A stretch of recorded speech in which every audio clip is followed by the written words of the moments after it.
Ya, ini adalah kondisi museum gugur di Polandia. Ada yang udah kuning, ada yang enggak. Oh, daunnya. Terus juga tergantung jenis pohonnya kayaknya. Ada yang langsung kuning tuh kayak di depan tuh seberang. Ada yang enggak. Ada yang nunggu masih mungkin berapa hari lagi gitu.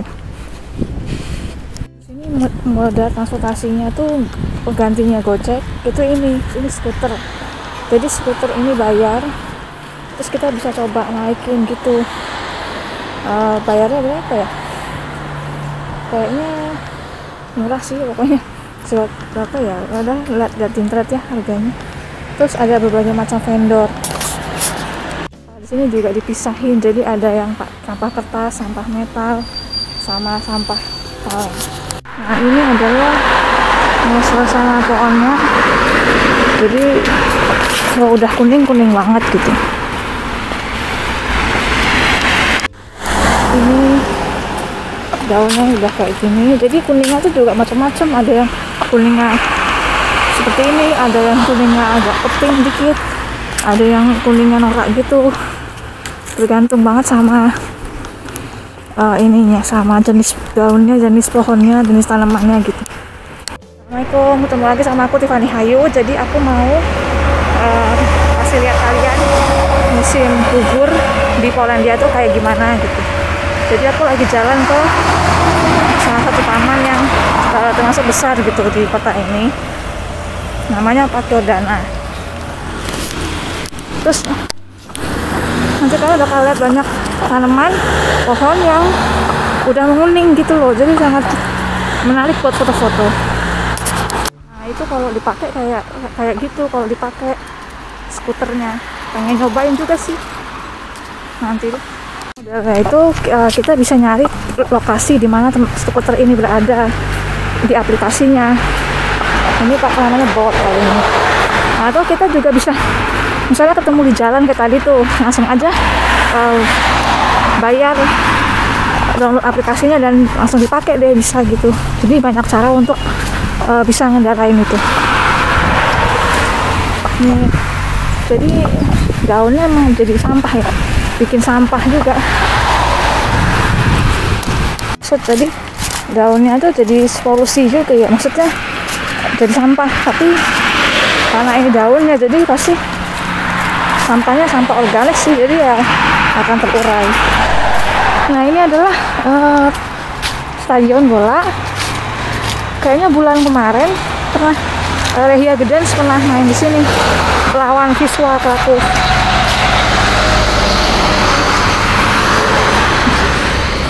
Nah, terus masih harus lurus lagi. Nanti langsung kita nyebrang ke kanan, itu adalah parknya. Aku mau share juga tentang pengalaman aku di karantina. Pokoknya ceritanya panjang.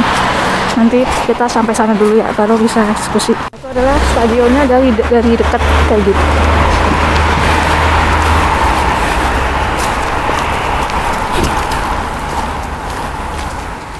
Ini loh, ini tempat kita bisa parkir mobil, motor, parkir motor dan skuter.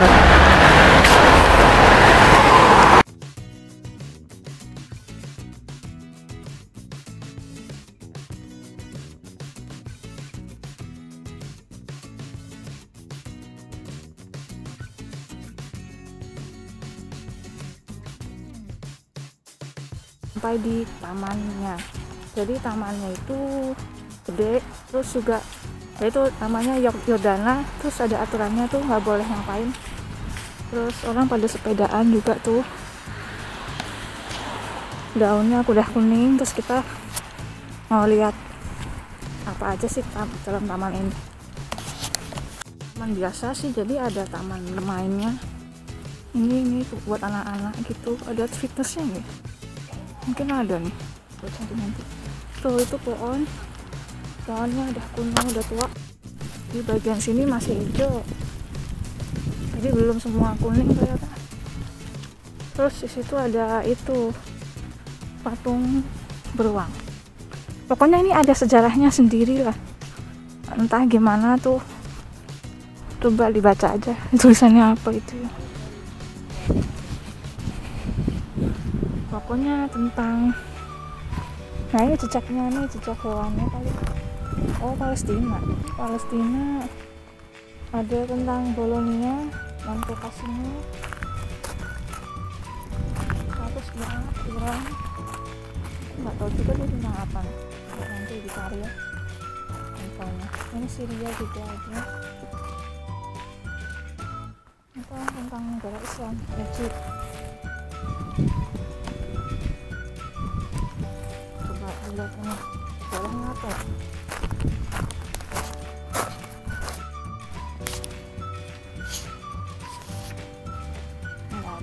Nggak jelas, nggak bisa dibaca itu, nggak tahu deh, nanti aku cari lagi ya. Pokoknya tulisannya negara-negara Islam, nggak tahu apa, sama beruang. Udah nggak kebaca lagi. Terus tadi ternyata beruang itu namanya Wojtek. Terus si beruang ini dia itu beruang jenis Syrian. Pokoknya ada hubungannya sama negara-negara yang tadi, kayak Iran, Irak, Syria, karena beruang Syria gitu. Terus dia kalau nggak salah punya legacy untuk perang kayak gitu, dalam memenangkan perang kayak gitu sih. Jadi ya, terus patung itu ada di mana-mana, ada di berbagai negara, kayak di Inggris dan ada di negara-negara lain juga gitu. Jadi banyak kiprahnya gitu, sangat luas gitu di berbagai negara si beruang namanya Wojtek ini. Terus dia meninggal pada umur 21 tahun beruangnya. Menarik. Sebelah sana juga udah kuning. Sini juga.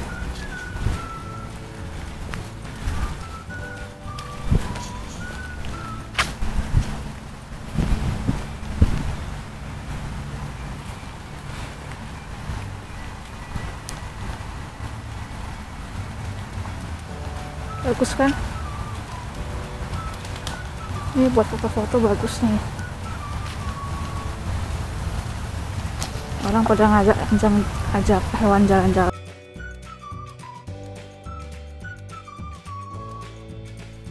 Nah, sekarang aku mau share tentang aku yang pernah di karantina.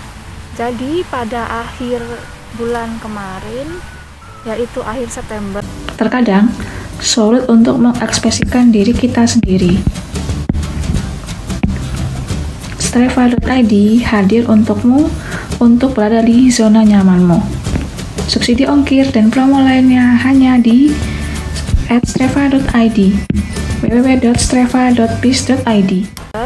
Jadi pada tanggal 29 September aku dapat info dari kampus, tepatnya dari dormitory kampusku, bahwa aku harus dikarantina. Tapi itu bukan karena aku yang kena penyakit corona ini, tapi karena teman kamarku itu pernah kontak erat dengan orang yang positif. Nah, yang positif corona ini dia tuh tinggal di lantai yang sama dengan lantai kos-kosanku sekarang kayak gitu. Tapi letaknya agak jauh sih, jadi dia tuh di ujung, aku di ujungnya lagi gitu, jadi saling ujung ke ujung gitu. Nah, tapi aku sendiri nggak pernah berinteraksi dengan orang ini yang positif, jadi aku sendiri juga nggak kenal, tapi tahu gitu orangnya, tapi emang nggak pernah ngobrol, nggak pernah interaksi. Nah, kenapa aku bisa ikut kena? Karena teman kamarku yang memang temennya dia, teman dekatnya, satu jurusannya kayak gitu loh. Nah, terus karena itu semua orang yang di lantai itu dikarantina semua orang yang tinggal di lantai yang sama dengan aku. Nah kalau soal jumlah orang yang kena itu mungkin sekitar 15 orang totalnya, soalnya kalau aku hitung tuh ya sekitar segitu di email. Nah, terus habis itu kita semua bingung juga kan, karena ini pertama kali, ya iyalah pertama kali kita semua kena kayak gitu. Jadi orang yang positif ini dia langsung pergi ke hotel karantina. Jadi di sini ada hotel karantina khusus untuk orang-orang yang mungkin gejalanya mild gitu, yang nggak terlalu parah gitu, tapi positif gitu. Jadi dia tinggal di sana sekitar kurang lebih itu 2 minggu. Nah ya 14 hari. Nah terus selama itu kita juga di karantina mandiri gitu. Nah Tapi kalau soal waktunya kita sendiri masih bingung itu tuh kapan, berapa hari kita di karantina, karena informasinya nggak jelas soal kapan sampai kapan kita di karantina. Jadi ketika kita selama di karantina itu kita hanya di kamar aja, nggak boleh masak di dapur sekalipun, karena dapurnya kan dapur umum. Terus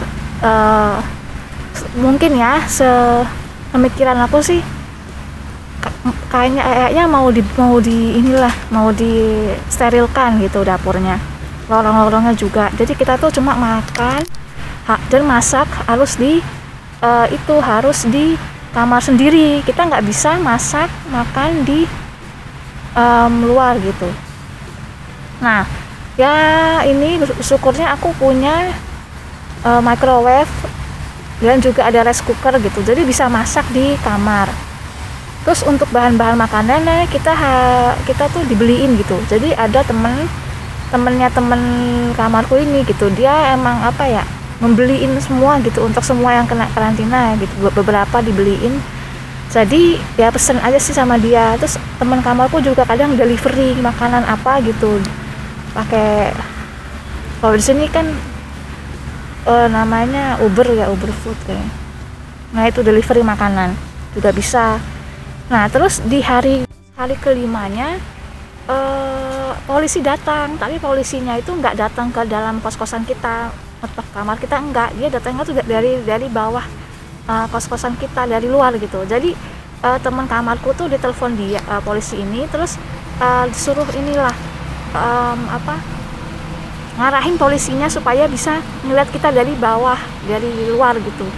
Terus kita harus lambaikan tangan ke arah dia supaya dia bisa tahu, oh ini orang yang saya telepon, ini orang yang harus saya cek apakah ada di kamar atau enggak gitu. Terus kayaknya sih semuanya juga digituin gitu, semua yang tinggal di kos-kosan ini dan di karantina digituin semua lah. Nah terus itu tanggal 4 Oktobernya itu terjadinya.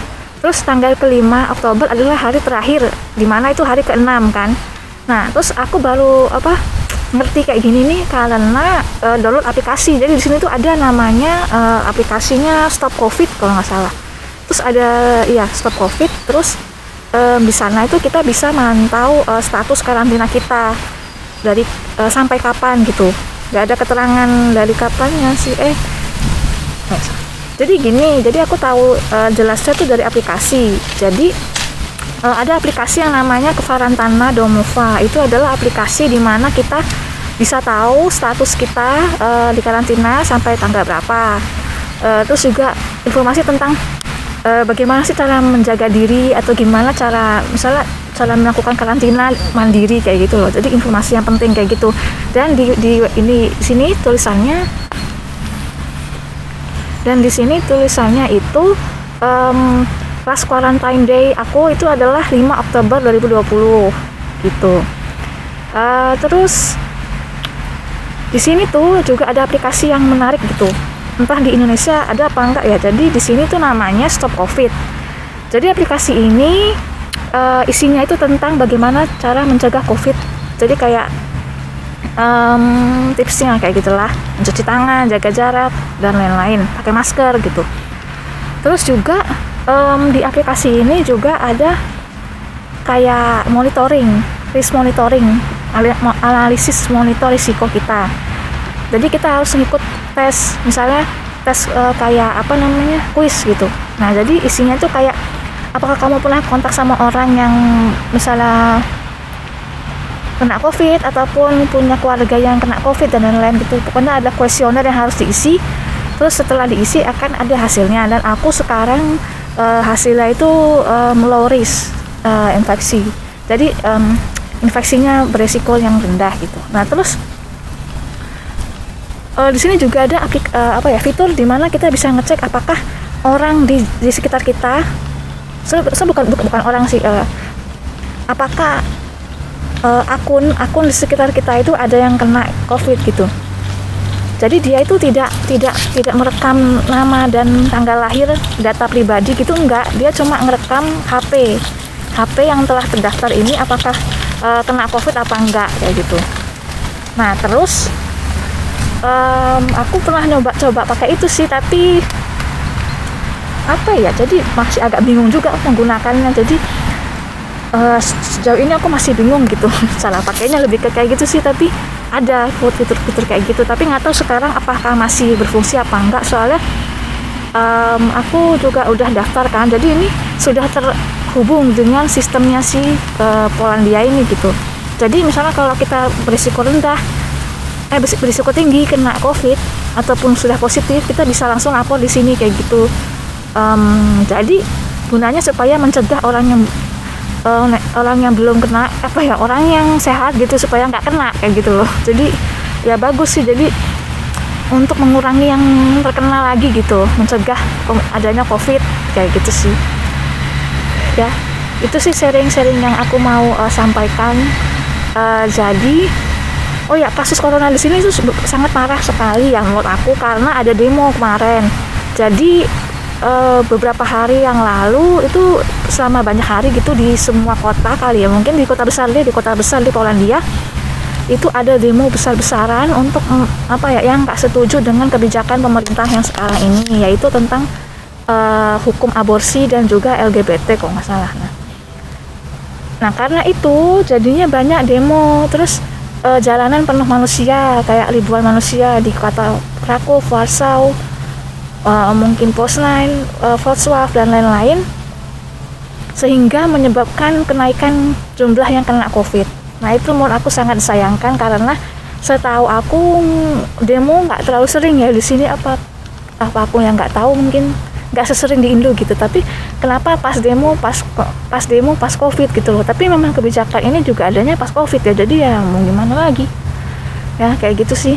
Jadi itu bikin kurvanya naik gitu, kurva COVID-nya. Terus setahu aku sampai per hari ini ada, jadi per 29 Oktober 2020 total kasusnya ada 20.156 orang yang positif hari ini. Kan itu kan parah ya. Setahu aku tuh rankingnya tuh masuk 10 besar dunia hari ini yang terbanyak gitu, hari tanggal 29 Oktober ini gitu. Terus emang parah sih, karena warganya kan nggak banyak, ini paling 30 jutaan gitu, sedangkan Indonesia kan 200 jutaan. Itu sangat jauh kan perbandingannya, tapi dari jumlah yang kena itu sangat banyak, karena setahu aku tuh Indonesia itu sekitar 3.000-an orang gitu ya yang kena tiap hari. Per 28 Oktober 4.089 orang. Ya sekian sih infonya, jadi untuk dipahami aja gitu, untuk info-info bagaimana kondisi corona di sini. Jadi aku karantinanya sudah berakhir kan tanggal 5. Terus aku juga nggak ikut tes apapun sih, karena memang nggak disuruh tes, entah itu rapid test atau PCR, nggak disuruh sih. Yang karantina itu nggak disuruh semua. Tapi ini alhamdulillahnya yang kena positif kemarin itu sekarang dia udah negatif dan dia udah balik ke kamarnya lagi kayak gitu. Ya gitu aja guys, pengalamanku di karantina mandiri. Semoga bermanfaat. Terima kasih. Wassalamualaikum warahmatullahi wabarakatuh. Makasih semua udah nonton. Silakan lihat vlogku yang lain. Subscribe, like, and share. Thank you.